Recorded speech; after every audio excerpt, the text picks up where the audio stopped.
If you're pouring your heart into your podcast, but still struggling to turn those listeners into paying clients, I've got something just for you. Imagine having a clear, simple plan to turn your listeners into buyers without relying on a huge audience or spending hours on social media. That's exactly what we'll create together in a podcast profit plan discovery call.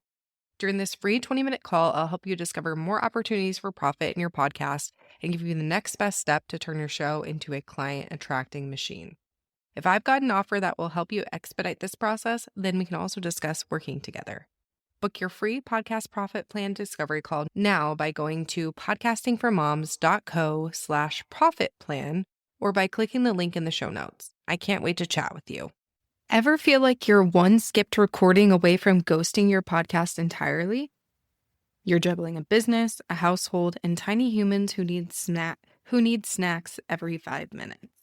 And somehow you're still trying to show up consistently on your podcast. But what if I told you consistency doesn't have to mean weekly recordings or burnout level batching? In today's episode, I'm sharing 5 real-life strategies that help you stay consistent even when life is chaos, so your podcast keeps growing even when your time is limited. Let's make consistency feel doable again, and let's jump into the episode. Welcome to Podcasting for Moms, the show for moms in business ready to start, grow, and scale a podcast that turns their listeners into buyers. I'm Jenny Soneson, a podcast strategist and fellow mom entrepreneur. You're in the right place if you want to learn how to start and grow a podcast that attracts your ideal clients and really does the heavy lifting for you when it comes to selling your offers, all while balancing life as a busy mom. Are you ready to create a podcast that grows your income, impact, and influence? Let's make podcasting work for you, because as moms, we know how to get things done. All right, let's jump into the episode. Hey, welcome back to Podcasting for Moms, the show that helps busy mom entrepreneurs launch, grow, and monetize their podcasts without burning out. And today, we're talking about something every mom podcaster has felt at some point.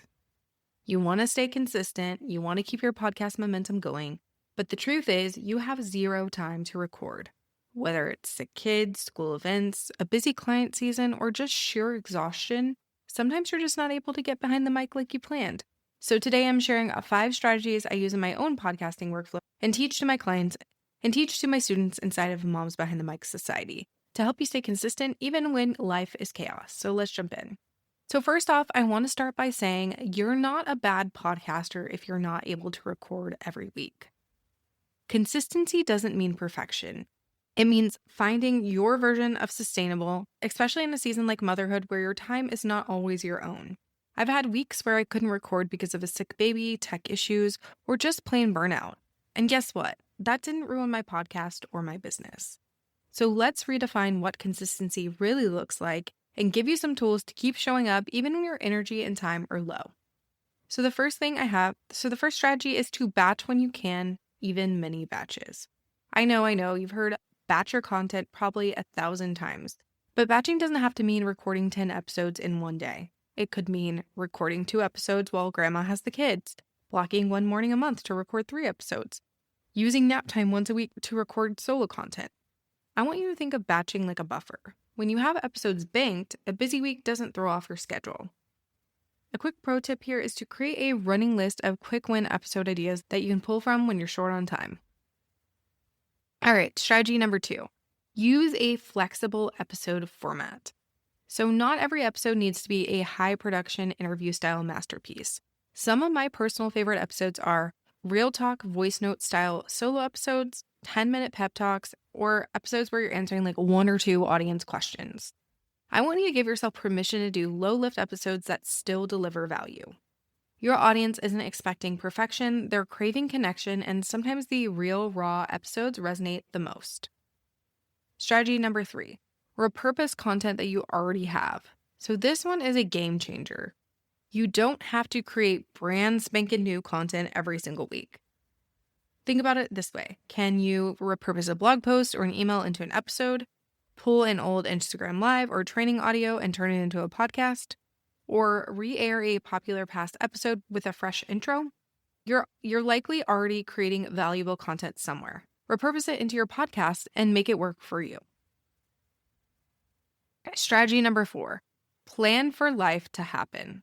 So let's be honest, kids get sick, life happens, and sometimes podcasting has to pause. That's why I recommend the following. Building in buffer weeks in your publishing calendar. Having a couple of evergreen backup episodes ready to go. And pre-scheduling when you know a busy season is coming, like summer or the holiday breaks. Consistency becomes easier when you stop trying to react week to week and start planning ahead with flexibility in mind. And finally, strategy number 5. Use tools and support to stay on track. You don't have to do this alone. Use tools and support systems that take the pressure off. Here are some of my faves. Descript for lightning fast editing, Airtable for tracking episode ideas and workflows, ChatGPT for planning outlines, hooks, and titles, a podcast VA or editor if the budget allows to remove bottlenecks. Or if you need more structure and accountability, come join us inside Moms Behind the Mic Society. We help busy moms like you stay consistent without the stress. You'll get strategy, resources, and support all in one place. I will leave the link to check out the society in the show notes. So let's wrap with this reminder. You don't have to record every single week to be a quote-unquote good podcaster. You just need a plan that works for you. Start with one of these 5 strategies and build from there. So pick one strategy from today's episode to try this week. Whether it's recording a mini solo episode, planning a batching day, or repurposing an old post or live into a podcast episode, take one small step towards consistency that feels doable. Until next time, remember, your voice matters even if you're recording from the closet with your kids banging on the door. You've got this. I'll see you in the next episode. Thank you for tuning into Podcasting for Moms. I hope today's episode gave you the tools and inspiration you need to make your podcast work smarter, not harder. If you love what you heard, be sure to subscribe and leave a review. It means the world and helps other moms in business find the show. For more tips, resources, and support, head to podcastingformoms.co. Remember, you're not just building a podcast, you're building your legacy. Until next time, friends.